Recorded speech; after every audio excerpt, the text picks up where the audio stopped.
l'espoir que cessent les souffrances, qu'adviation de l'article 50-1 de la Constitution. La parole est à Monsieur le Premier ministre.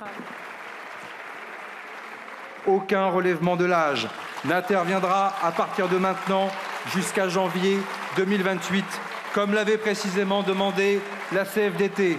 En complément, la durée d'assurance sera elle aussi suspendue et restera à 170 trimestres jusqu'à janvier 2028. N'est-ce pas d'ailleurs ce que réclamait une grande partie de cette Assemblée ?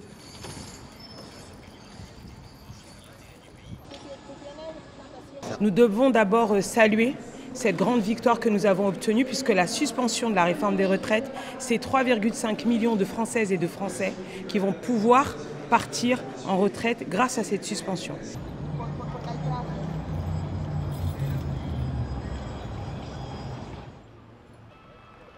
Le projet de loi constitutionnelle de chambre en matière sur la Nouvelle-Calédonie.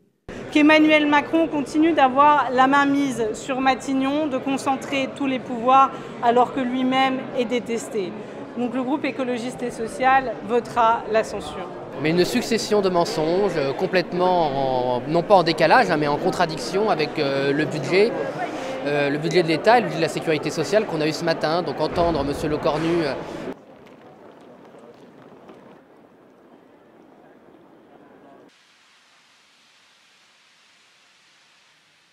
Le coût de la suspension pour notre système de retraite est de 400 millions d'euros en 2026 et d'1,8 milliard d'euros en 2027. Cette suspension bénéficiera à terme à 3,5 millions de Français.